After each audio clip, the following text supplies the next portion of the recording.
Hi எல்லாருக்கும் வணக்கம். இன்றைக்கி நம்ம பார்க்க போகிற கலர் பென்சில் வெறும் ஸ்ட்ரோக்ஸ் மட்டும் தான் யூஸ் பண்ணியிருக்கோம். ஸ்ட்ரோக்ஸ்னால் தெரியலாம், ஆல்ரெடி இதுக்கு முன்னாடி வீடியோவில் போட்டிருக்கேன். ஸோ அதை யூஸ் பண்ணி தான் பண்ண போகிறோம். இதுக்கு தேவையான மெட்டீரியல்ஸ் டோம்ஸ் கலர் பென்சில் எடுத்திருக்கேன், ஜெல் பென் எடுத்திருக்கேன் பிளாக் கலர், சரிங்களா?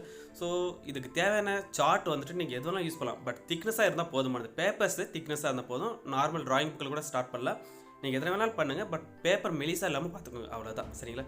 ஸோ ஃபஸ்ட்டு என்ன பண்ணுறோன்னா லைட்டாக ட்ராப் பண்ணிவிட்டு அதுக்கு மேலே பிளாக் கலர் ஸ்கெட்ச் பெனில் நம்ம அவுட்லைன் கொடுத்துக்கலாம். அதாவது அவுட்லைனா அதுமாரி அந்த லைன் மேலே ட்ரேஸ் பண்ணிட்டா பெஸ்ட்டாக இருக்கும். இல்லை சார் நான் டேரெக்டாகவே ட்ராப் பண்ணுறேன்னா நோ ப்ராப்ளம், சந்தோஷமாக பண்ணுங்கள், பட் அவுட்லைன் கரெக்டாக தெரிஞ்சால் போதும் உங்களுக்கு, ஓகேவா? ஸோ இந்த லைட்டாக ட்ராப் பண்ணி முடிச்சுட்டு நம்ம கலர்ஸ் ஸ்டார்ட் பண்ணோம். கலர்ஸ் ஸ்டார்ட் பண்ணும்போது ஆக்சுவலாக இந்த இடத்துல வந்துட்டு எனக்கு யாரோ ஒருத்தர் மிஸ்கால் கொடுத்ததால அந்த வீடியோ கட் ஆகிடுச்சு. எனக்கு ரெக்கார்டிங் ஸ்டாப் ஆகிட்டு இருந்தது, அதனால் ஸோ அது மிஸ் ஆகிடுச்சு. பட் இருந்தாலும் yellow and orange red colour first ஒன்று எல்லோ கலர் அப்ளை பண்ணியிருக்கேன். நெக்ஸ்ட் அதுக்கு மேலே லைட் ஆரஞ்சு அப்ளை பண்ணியிருக்கேன். அதுக்கப்புறம் டார்க் ஆரஞ்சு, அதுக்கப்புறம் ரொம்ப டெப்த்து காட்டுறதுக்காக ரெட் கலர் யூஸ் பண்ணியிருக்கேன், அவ்வளோதான். இது எல்லாமே பார்த்தோம்னா ஸ்லாண்டிங்காக யூஸ் பண்ணியிருக்கேன், மற்றபடி ஒன்றும் டிஃப்ரெண்ட் கிடையாது. ஸோ நெக்ஸ்ட் ஒன்று பார்த்தா இந்த ஹவுஸ் ட்ரா பண்ணியிருக்கல, இந்த ஹவுஸோட வால் இருக்கு இல்லையா, வாலுக்கு நான் கலர்ஸ் எதுவும் டிஃப்ரெண்டான கலர்ஸ் எல்லாம் கொடுக்கல, பட் இந்த வால் ஒயிட் கலர் தான். அதுக்கு ஷேடோவாக இருக்கிறதுக்காக இந்த பர்பிள் கலர் யூஸ் பண்ணுவோம். இந்த பர்பிள் கலரை யூஸ் பண்ணோம்னா அந்த ஷேடோ மட்டும் இருக்கிற மாதிரி தெரியும், நம்ம எதுவும் அந்த வால்க்கு கலர் கொடுத்த மாதிரி தெரியாது, சரிங்களா?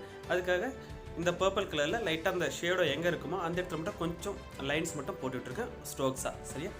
ஸோ நெக்ஸ்ட் ஒன்று பக்கத்தில் அப்படியே அதுமேலே அதுக்கு பக்கத்தில் இருக்கிற ஹவுஸ் இருக்கு இல்லையா, ஸோ இதில் என்ன பண்ணியிருக்கோன்னா light orange, medium orange and red colour depth காட்டுறதுக்காக ஸோ இந்த கலர்ஸ் யூஸ் பண்ணிவிட்டு அது மேலே லைட்டாக எல்லோவும் மிக்ஸ் பண்ணி அப்ளை பண்ணியிருக்கேன். ஒரு சில இடத்துல மட்டும் தெரியும் அந்த லைட்டாக தெரியும் போது. ஸோ இதுக்கும் சேம் மெத்தட் தான். அந்த ஷேடாக காட்டுறதுக்காக பர்பிள் கலர் யூஸ் பண்ணியிருக்கேன், அதாவது வயலட் கலர், சரிங்களா? இதுக்கப்புறம் அப்படியே பொறுமையாக பேக் சைடில் இருக்கிறத கொஞ்சம் கொஞ்சமாக ட்ரா பண்ணிட்டு போயிட்டே இருக்கணும். அதாவது கலர் பென்சிலை பொறுத்த வரைக்கும் ஃப்ரண்ட்டில் என்ன இருக்கோ ஃபஸ்ட்டு அதை ட்ரா பண்ணுங்கள், அப்போ தான் டீட்டெயில்டாக காட்ட முடியும். அதுக்கப்புறம் பேக் சைடில் என்ன இருக்குமோ அதை லைட்டாக அப்படியே காட்டலாம். அதாவது ஒவ்வொரு ட்ராயிங்கை பொறுத்தது அது. ஃபஸ்ட்டு ஃப்ரண்ட்டை நம்ம இருக்கிறத ஃபஸ்ட்டு நல்லா டீட்டெயில்டாக அழகாக டார்க்காக ட்ரா பண்ணணும். பேக் சைடில் இருக்கிறத போக அப்படி கொஞ்சம் லைட் ஆக்கிக்கிட்டே போனோம்னா கொஞ்சம் பெஸ்ட்டாக இருக்கும், சரிங்களா? ஸோ இப்போ வந்துட்டு பார்த்தோம்னா இந்த ஹவுஸுக்கு பின்னாடி ஒரு ட்ரீ தான் ட்ரா பண்ணிட்டு இருக்கு. அது கலராக இருக்குது, என்னென்னா ஒரு டிஃப்ரெண்ட்டாக இருக்கட்டும் அப்படின்னு சொல்லிட்டு yellow, orange, red and purple கலரோட மிக்ஸ் பண்ணி ஒரு ட்ரீயை ட்ரா பண்ணியிருக்கேன் பேக் சைடில். நெக்ஸ்ட் ஒன்று நார்மல் ட்ரீ, ஒரு 2 ட்ரீயாக ட்ரா பண்ணியிருக்கேன். அந்த நார்மல் ட்ரீக்கு பார்த்தோம்னா ஃபஸ்ட்டு எல்லோ கலர் அப்ளை பண்ணுறேன். எல்லோ கலர் அப்ளை பண்ணால் தான் கொஞ்சம் பார்க்குற லுக்காக இருக்கும். ஒரே க்ரீன் கலராக மட்டும் ப்ளைனாக அடிக்காதுங்க எப்போவுமே யாருமே. அதையும் பார்த்தோம்னா ஸ்ட்ரோக்ஸ், அதாவது ஸ்ட்ரோக்ஸ் அந்த லைன்ஸாக போட்டிருக்கேன். அந்த லைன்ஸ் வந்து பார்த்தோம்னா டிஃப்ரெண்ட் ஆங்கிளில் போட்டிருக்கேன், ஒரே ஆங்கிளில் போடக்கூடாது, டிஃப்ரெண்ட் ஆங்கிளில். ஃபஸ்ட்டு லெமன் எல்லோ அப்ளை பண்ணியிருக்கேன், நெக்ஸ்ட்டு லைட் க்ரீன் அப்ளை பண்ணியிருக்கேன். இப்போ நான் அப்ளை பண்ணியிருக்கிறது மீடியம் க்ரீன் சொல்லுவாங்க, சரியா?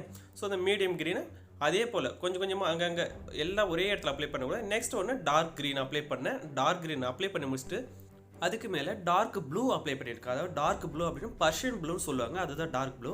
வேறு எந்த அல்ட்ராமெரின் ப்ளூலாம் எடுக்க வேண்டாம். ஸோ அந்த ப்ளூ அப்ளை பண்ணி முடிச்சதுக்கப்புறம் பிளாக் கலர் யூஸ் பண்ணுறேன். ஏன்னா ப்ளூவை விட டார்க் வந்துட்டு பிளாக் தான். ஸோ அதனால் இந்த டெப்த்து லைட் டு டார்க் இந்த மாதிரி டெப்த்து அதிகமாக ஆக்க தான் கொஞ்சம் நம்மளுக்கு அந்த ட்ராயிங் பார்க்குறதுக்கு நல்லா எம்போஸ்டாக தெரியும், இல்லைன்னா ஒரு மாதிரி ப்ளைனாக தெரியும். அது மட்டும் கொஞ்சம் பார்த்துக்கோங்க. அதுக்கு முன்னாடி இருக்கிற ட்ரீயும் சேம் அதே போல் அதே ஸ்டெப் தான் யூஸ் பண்ணுறேன். First yellow colour, next light green, next medium green, next dark green, அப்படி சும்மா ஸ்டெப் பை ஸ்டெப்பாக கலர்ஸ் அப்ளை பண்ணுறோம். எடுத்த உடனே டார்க்காக அப்ளை பண்ணிட வேண்டாம், அப்புறம் லைட் கலர்ஸ் அப்ளை பண்ண முடியாது. நம்ம அதிலே சொன்ன மாதிரி ஃபஸ்ட்டு லைட் கலர்ஸு, அப்புறம் மீடியம், அப்புறம் டார்க், ஓகே? ஸோ இந்த மாதிரி கலர்ஸை அப்ளை பண்ணிவிட்டு எல்லாமே பார்த்தோம்னா ஸ்ட்ரோக்ஸாக யூஸ் பண்ணியிருக்கேன். எங்கேயுமே மெர்ஜ் பண்ணக்கூடாது, ரொம்ப ரொம்ப முக்கியம். ஏன்னா இது ஃபுல்லாக ஸ்ட்ரோக்ஸாக யூஸ் பண்ணி பண்ண ட்ராயிங்ஸ் தான். ஸோ பார்க்கறதுக்கு கொஞ்சம் டிஃப்ரெண்ட்டான ட்ராயிங்காக தெரியும், அதாவது நார்மல் ட்ராயிங்கை விட கொஞ்சம் இது டிஃப்ரெண்ட்டாக தெரியும், ஒரு ஆர்டிஸ்டிக்காக தெரியும், அவ்வளோதான், சரிங்களா? இப்போது ரொம்ப ஃப்ரண்ட்டில் இருக்கிற அந்த ட்ரீயை தான் பண்ண போகிறேன். இந்த ட்ரீ பார்த்தோம்னா கொஞ்சம் டிஃப்ரெண்ட்டாக இருக்கட்டும் இலை அப்படின்றதுக்காக கலர்ஸ் சேஞ்ச் பண்ணியிருக்கேன். அதாவது pink colour, next dark pink, அப்புறம் ரெட்டு அண்ட் பர்பிள் கலர்ஸ், இந்த மாதிரி டிஃப்ரெண்ட்டாக சேஞ்ச் பண்ணியிருக்கேன். இது எல்லாமே பார்த்தோம்னா ஸ்ட்ரோக்ஸ் தான். இது மாதிரி நீங்கள் எவ்வளோ ட்ராயிங்ஸ் வேணாலும் ப்ராக்டிஸ் பண்ணுங்கள். நீங்கள் பண்ணும்போது தயவுசெய்து ஒரே ஒரு ட்ராயிங், அதாவது இப்போ நான் பண்ணிட்டு இருக்கேன்னா இதே ட்ராயிங்கை நீங்கள் அப்படியே காப்பி பண்ண வேண்டாம். இதில் ஒரு சில சேஞ்சஸ் மட்டும் பண்ணுங்கள். ஏன்னா இப்போ நான் பண்ணும்போது இது என்னோடய ஒர்க் அப்படின்வாங்க. ஸோ நீங்களும் அதை அப்படியே பண்ணிங்கன்னா அதுக்கு பேர் காப்பீடு ஒர்க்குன்னு சொல்லுவாங்க. முடிஞ்ச வரைக்கும் நீங்கள் என்ன பண்ணுங்கள், உங்களுடைய க்ரியேட்டிவிட்டி அதில் கொஞ்சம் ஏதாச்சும் இன்சர்ட் பண்ணுங்கள். அதாவது புதுசாக இப்போ நான் ஒரு ட்ரீ இதை ட்ரா பண்ணியிருக்கேன்னா பாதி தான் ட்ரா பண்ணுங்கள், நீங்கள் ஃபுல்லாக ட்ரா பண்ணுங்கள். இல்லை ஏதாச்சும் இந்த பிரான்ச்சஸ் இப்போ சிங்கிளாக போட்டிருக்குன்னா நீங்கள் 2ஆக மிக்ஸ் பண்ணுங்கள், சரிங்களா? அந்த மாதிரி கொஞ்சம் க்ரியேட்டிவாக ஆட் பண்ணிங்கன்னா கொஞ்சம் உங்களுடைய ஒர்க்கும் கொஞ்சம் ஆட் ஆன மாதிரி இருக்கும், கொஞ்சம் க்ரியேட்டிவாக பண்ண மாதிரி இருக்கும், ஓகே? இப்போ இந்த மரத்தோட ஸ்ட்ரெம் இருக்கு இல்லையா, அந்த ஸ்ட்ரெம்மை பார்த்தோம்னா எல்லோ கலர் அப்ளை பண்ணியிருக்கேன். எல்லோ கலர் அப்ளை பண்ணிவிட்டு அதுக்கப்புறம் லைட் ப்ரௌன் அப்ளை பண்ணுறேன். ஏன்னா நம்ம எப்போவுமே ப்ரௌன் மட்டும்தான் அப்ளை பண்ணுவோம். சில பேர் ஆரஞ்சு கலர் அப்ளை பண்ணிட்டு ப்ரௌன் அப்ளை பண்ணுவாங்க. ஸோ அதெல்லாம் கொஞ்சம் டிஃப்ரெண்ட்டாக இருக்கும் அந்த ட்ராயிங் பார்க்குறதுக்கு. இப்போ அதோட மெத்தட்ஸ் என்ன அப்படி பார்த்தோம்னா, எல்லோ கலர் கண்டிப்பாக மிக்ஸ் ஆகிருக்கணும். ட்ரீயோட அந்த ஸ்டெம்முக்கு வந்துட்டு எல்லோ கலர் கண்டிப்பாக மிக்ஸ் ஆகிருக்கணும். எல்லோ கலருக்கு அப்புறம் ப்ரௌன் யூஸ் பண்ணியிருக்கேன். Next dark brown. இதை விட தாண்டி நம்ம இன்னும் டார்க் பண்ணணும் அப்படின்னா பிளாக் கலரில் அதிகமாக கொடுக்கக்கூடாது. அது ரொம்ப ரொம்ப முக்கியமானது. ஏன்னா அந்த மரத்தோட எஃபெக்ட் டோட்டலாக போயிடும். எந்த இடத்துல டார்க் கொடுக்கணுமோ அந்த இடத்துல மட்டும் பிளாக் ஆட் பண்ணுங்கள். மற்றபடி எங்கேயும் யூஸ் பண்ண வேண்டாம். சரிங்களா? ஸோ இந்த மாதிரி ட்ரீயோட லீஃப் எல்லாம் இருக்கு இல்லையா, அது மாதிரி லீஃபோட ஃபுல்லாக அவுட்புட்டெல்லாம் கொஞ்சம் அந்த extra colours, purple colours, dark pink இதெல்லாம் யூஸ் பண்ணி ஃபுல்லாக கம்ப்ளீட் பண்ணிவிட்டேன். கீழே கிராஸஸ்க்கு ஃபஸ்ட்டு ஒன்று எல்லோ, லெமன் எல்லோ சொல்லுவாங்க. இதுக்கு பேர் லெமன் எல்லோ தான் ப்ரைமரி கலர் அதான். ஸோ அந்த லெமன் எல்லோ யூஸ் பண்ணி ஃபுல்லாக கலர்ஸ் அப்ளை பண்ணிவிட்டு நெக்ஸ்ட் ஒன்று லைட் க்ரீன். அந்த எல்லோ கலர் மேலேயே லைட் க்ரீன் அப்ளை பண்ணுறேன். இந்த மாதிரி நம்ம அப்ளை பண்ணும்போது ரொம்ப முக்கியமான ஒன்று, இடத்துக்கு தகுந்த மாதிரி பென்சிலை ஷார்ப் பண்ணிக்கணும். ரொம்ப மைன்யூட்டான அந்த கிராஸஸ் எல்லாம் இப்போ ட்ரா பண்ணுறதுக்காக பென்சிலை நான் கொஞ்சம் ஷார்ப் ஆக்கிக்கிறேன். சில இடத்துல வந்து இந்த ட்ரீகெல்லாம் பார்த்தோம்னா நான் அவ்வளோ ஷார்ப் ஆக்கல. அதை நல்லா கொஞ்சம் ஷார்ப் வந்து கொஞ்சம் ஷார்ட்டாக இருந்தது, மொக்கையாக இருந்தது. அதை வச்சு அப்படியே மேட்ச் பண்ணிட்டு இந்த கிராஸஸ் எல்லாம் கொஞ்சம் ஷார்ப்பாக இருக்கணும் அப்படிங்கிறதுனால கொஞ்சம் பென்சிலை ஷார்ப் பண்ணிக்கணும். நீங்கள் முடிஞ்ச வரைக்கும் இந்த மாதிரி கிராஸஸ் எல்லாம் பண்ணும்போது ஷார்ப் பண்ணிக்கோங்க. ஏன்னா கொஞ்சம் பாரு நல்லா இருக்கும். இந்த கிராஸஸ் சின்ன மைன்யூட்டாக போன மாதிரியெல்லாம் இருக்கும். ஸோ அதெல்லாம் கொஞ்சம் பார்த்து அழகாக பண்ணலாம். நெக்ஸ்ட் இந்த ட்ரீக்கு கீழே வந்து பார்த்தோம்னா ஷேடோவெல்லாம் கொடுத்துருக்கணும். பட் அது ஷேடோவெல்லாம் கொடுக்கறதுக்கு எனக்கு வேண்டாம் அப்படின்னு தோணுச்சு. பரவாயில்ல அப்படியே ட்ராப் பண்ணலான்ட்டு. ஸோ இந்த இடத்துல ஷேடோ கொடுத்தா இன்னும் நல்லா தான் இருக்கும். பட் அந்த ஒர்க்கில் எனக்கு சாட்டிஸ்ஃபைடாக இல்லை. அதனால நான் அப்படியே டேரெக்டாகவே ட்ராப் பண்ணிட்டு இருக்கேன். ஸோ இந்த ஸ்டோன் பார்த்தோம்னா stone yellow colour, next light brown and dark brown 3 colours use பண்ணியிருக்கேன். அண்டு அந்த பாட்டம் ஸ்டோனோட பாட்டம் அந்த கல்லுக்கு அடியில் மட்டும் கொஞ்சம் பிளாக் யூஸ் பண்ணியிருக்கேன். ஸோ நல்லா டெப்த்தாக தெரியணும் அப்படிங்கிறதுனால. ஸோ அதுவும் கொஞ்சம் இன்ட்ரெஸ்ட்டாக தெரியும். பக்கத்தில் இந்த கிராஸஸ் அப்படியே வழக்கம் போல் பண்ணிவிட்டு மேலே இருக்க அந்த ட்ரீலேருந்து கொஞ்சம் லீவ்ஸுங்கெல்லாம் விழுந்தால் எப்படி இருக்குமோ அந்த மாதிரி கொஞ்சம் கிராஸஸை ரெடி பண்ணி அந்த கலர்ஸ் அந்த கிராஸஸையும் கலர் சேஞ்ச் பண்ணியாச்சு. இது போல் நீங்கள் ஒவ்வொரு ட்ராயிங்லையுமே கொஞ்சம் டிஃப்ரெண்ட்டாக ட்ரை பண்ணி பாருங்கள். அதுதான் உங்களுக்கு நல்ல ஒரு எக்ஸ்பீரியன்ஸ் கிடைக்கும். ஏன்னா நம்ம ஒரே மெத்தடை யூஸ் பண்ணிகிட்டு இருந்தோம்னா நம்மளுக்கு ஒரே மெத்தட் தான் இருக்கும். ஸோ டிஃப்ரெண்ட் எதுவும் கிடைக்காது. தப்பானாலே பரவாயில்ல, தைரியமாக பண்ணலாம் சொல்லிட்டு ஒரு ரஃப் ட்ராயிங் மாதிரி கூட பண்ணுங்க. நீங்கள் ஒரு பர்ஃபெக்டான ட்ராயிங்கை பண்ணணும் அப்படின்றதெல்லாம் கிடையாது. ஒரு ஃபஸ்ட்டு கொஞ்சம் சாம்பிள் வேறு ஏதாவது ரஃப் பேப்பரில் ட்ரா பண்ணி பார்த்துட்டு அதுக்கப்புறமா ஒரு நல்ல ட்ராயிங் ஒன்று ட்ரா பண்ணுங்கள். நீங்கள் எவ்வளோ ட்ராயிங் எடுத்தாலும் அது நெட்லேருந்து பார்த்து எடுத்து அதை காப்பி பண்ணுங்கள். காப்பி பண்ணும்போது கொஞ்சம் உங்களுடைய கிரியேட்டிவிட்டியாக அதை கொஞ்சம் சின்னதாக ஆட் பண்ணுங்கள். அப்படி பண்ணிகிட்டே இருக்கும்போது தான் உங்களுடைய ட்ராயிங் ஸ்கில்லும் கொஞ்சம் டெவலப் ஆகும். சரிங்களா? ஸோ இந்த இடத்துல பார்த்தோம்னா அந்த லேண்டுக்கு ஒரு ஸ்கின் கலர் அந்த டோன் கொடுத்துட்டு நெக்ஸ்ட்டு இந்த எல்லோ கலர் கொடுத்துருக்கேன். லைட்டாக ப்ரௌனும் ஆட் பண்ணிடுறேன். ஸோ இந்த மாதிரி கலர்ஸ்லாம் நான் மிக்ஸ் பண்ணி அப்ளை பண்ணும்போது தான் நம்மளுக்கு ஒரு போர்ட்ரைட் ட்ரா பண்ணும்போது இல்லை வேறு எந்த ஒரு பெரிய ட்ராயிங் ட்ரா பண்ணும்போது நம்மளுக்கு கலர்ஸ் வந்து கன்ஃபியூஷன் இல்லாமல் அழகாக டேரெக்டாக ட்ரா பண்ண முடியும். இல்லைனா இதுதான் இருக்குமோ, இந்த கலராக இருக்குமோ நம்ம கடைசி வரை திங்க் பண்ணிகிட்டே உட்கார மாதிரி இருக்கும். ஸோ அதெல்லாம் கொஞ்சம் அவாய்ட் பண்ணிக்கோங்க. சரிங்களா? ஸோ இதெல்லாம் முடிச்சுட்டு பார்த்தோம்னா பேக்ரவுண்டில் மவுண்டைன் இதெல்லாம் இருக்குது, நான் ட்ரா பண்ணியிருக்கேன். ஸோ இந்த மவுண்டைன்லாம் பார்த்தோம்னா ஃபஸ்ட்டு என்ன பண்ணணும், லைட்டாக ட்ரா பண்ணுங்கள். ரொம்ப டார்க்காக கொண்டு வர வேண்டாம். இந்த வீடியோவில் நான் காட்டணும் அப்படிங்கிறதுல கொஞ்சம் டார்க்காக பண்ணால் தான் தெரியும் அப்படிங்கிறதுனால கொஞ்சம் டார்க் பண்ணியிருக்கேன், வேறு ஒன்றும் இல்லை. பட் இந்த இடத்துல லைட்டாக இருந்துச்சுன்னா கொஞ்சம் நல்லா தான் இருக்கும். சரிங்களா? ஸோ மவுண்டைன் எப்பவுமே எல்லோரும் திங்க் பண்ணியிருப்பாங்க, ஒன்று ப்ரௌனாக இருக்கும் இல்லை க்ரீனாக இருக்கணும். மேக்ஸிமம் அப்படி இருக்காது. ஒரு மவுண்டைன் நல்லா கொஞ்சம் பார்க்கறதுக்கு அட்ராக்டிவாக இருக்கணும் அப்படின்னாக்கா ப்ளூ அண்ட் வயலட் கொடுங்க, கொஞ்சம் நல்லாயிருக்கும் பார்க்குறதுக்கு. இல்லை அப்படின்னு பார்த்தோம்னா ஒரு மாதிரி டல்லாக தான் தெரியும். ப்ரௌன் தயவுசெய்து ப்ரௌன் மட்டும் எங்கேயும் கொடுக்காதீங்க மவுண்டைனுக்கு. அது கொஞ்சம் பார்க்க நல்லாவும் இருக்காது, ஒர்க்கை கெடுத்து விட்டு. இந்த மாதிரி ட்ராயிங்ஸ் எல்லாம் நம்ம வீட்டில் இருக்கிற குழந்தைங்க பண்ணும்போது தயவுசெய்து ரொம்ப ஹெவியான ட்ராயிங்கை கொடுக்க வேண்டாம். சின்ன ட்ராயிங்ஸ், அதாவது ஒரு ஹவுஸ் ஒரு ட்ரீ மட்டும் இருக்கிற மாதிரி ஒரு ட்ராயிங்கை ப்ராக்டிஸ் பண்ணால் கரெக்டாக இருக்கும். மற்றபடி கொஞ்சம் நல்லா பெரிய ஸ்டூடெண்ட்டாக இருந்தாங்கன்னா அவங்களுக்கு இந்த மாதிரி தாராளம் கொடுக்கலாம். பட் ஒரு 5th 6th அப்படி இருக்கவங்க ஃபஸ்ட்டு ப்ராக்டிஸ் பண்ணுற போது இந்த சின்ன ட்ராயிங்ஸாக பண்ணோம்னா கொஞ்சம் எக்ஸ்பீரியன்ஸ் நல்லா கிடைக்கும். அதுக்கப்புறம் நல்லா ஹெவியான ட்ராயிங்கை பண்ணும்போது நம்மளுக்கு நல்ல அவுட்புட் கிடைக்கும். சரிங்களா? ஸோ இந்த மாதிரியெல்லாம் நம்ம பண்ண ஒரு ட்ராயிங்லையும் நம்மளுக்கு சின்ன எக்ஸ்பீரியன்ஸ் கண்டிப்பாக கிடைக்கும்.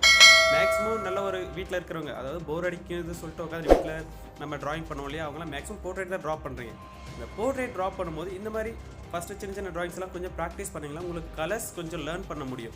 நல்ல கலர்ஸ் எல்லாம் தெரிஞ்சுக்கிட்டிங்கன்னா உங்களோட அந்த ஃபேஸில் வந்துட்டு கலர்ஸை அழகாக அப்ளை பண்ண முடியும். ஸோ எடுத்த உடனே போர்ட்ரேட்டில் கலர் பென்சிலில் ப்ராக்டிஸ் பண்ண வேண்டாம்.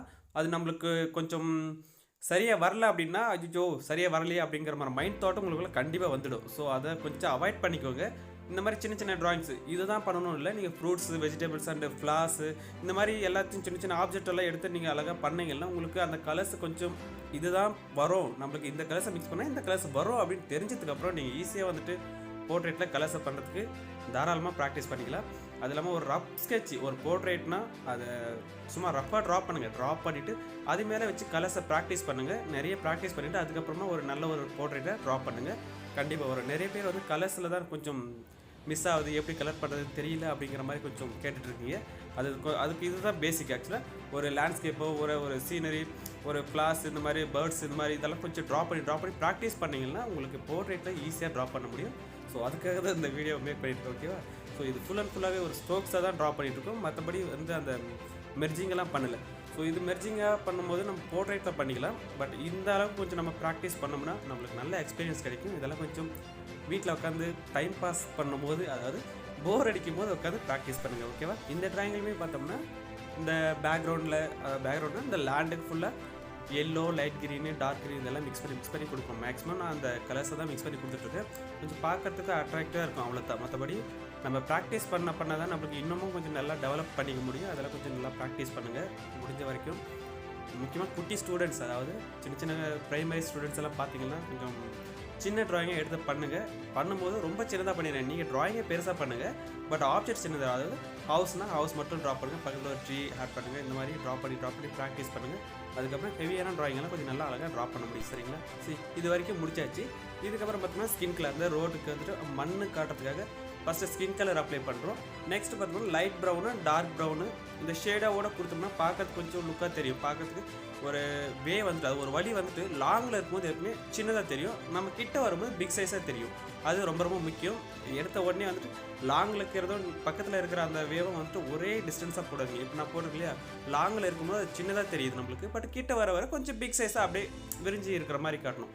இதுதான் கொஞ்சம் பார்க்கறதுக்கு ரியலிஸ்டிக் மாதிரி தெரியும். நிறைய பேர் வந்துட்டு என்ன பண்ணால் ஸ்ட்ரைட்டாக ஒரே லைன் அப்படியே ஸ்லாண்டிங் லைனாக போட்டுருவோம். அங்கேருந்து அந்த மாதிரி போட்டுறாதீங்க.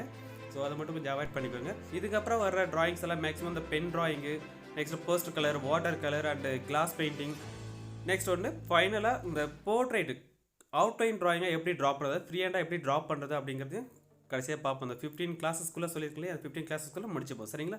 ஸோ நெக்ஸ்ட்டு வந்துட்டு இந்த ஆர்டர் ஒர்க்கும் கொஞ்சம் ஒர்க்கு போயிட்டே இருக்கிறதுனால என்னால் சென்ட்ரல் இந்த வீடியோஸ் எல்லாம் கொஞ்சம் கண்டினியூஸாக போட முடியல. ஸோ இதெல்லாம் கொஞ்சம் அட்ஜஸ்ட் பண்ணிக்கோங்க. நெக்ஸ்ட் வீடியோவில் கண்டிப்பாக நான் அதோட டீட்டெயில்ஸ் என்னென்னு சொல்கிறேன். அதாவது ஒரு பென் ட்ராயிங்கு, போஸ்ட் கலர் எப்படி பண்ணணும், இதோட பேசிக், அதாவது எந்தெந்த லெவல்லேருந்து எந்த லெவலுக்கு நம்ம ஜம்ப் பண்ணணும். ஒரு ட்ராயிங் இப்போ நம்ம கலர் பென்சில் பண்ணிகிட்ருக்கோம் அப்படின்னா நம்ம நெக்ஸ்ட்டு என்ன பண்ணலாம் அப்படின்னு பார்த்தோம்னா பென் ட்ராயிங் பண்ணலாம். இல்லை இந்த கலர்ஸை லேர்ன் பண்ணணும் அப்படின்னு நினைக்கிறவங்க போஸ்டர் கலருக்கு தாராளம் பண்ணலாம். ஏன்னா நம்மளுக்கு கலர்ஸ் இதுலேருந்து கொஞ்சம் கற்றுக்கிட்டோன்னா அடுத்து கொஞ்சம் அதில் ஜம்ப் ஆகும்போது கன்ஃபியூஷன் இல்லாமல் கொஞ்சம் கலர்ஸை மிக்ஸ் பண்ணுறதுக்கு நல்லா கொஞ்சம் டெவலப் ஆகும். சரிங்களா. ஸோ நெக்ஸ்ட் வீடியோவில் மீட் பண்ணுவோம். அது வரைக்கும் ஓகே, பாய், தேங்க்யூ.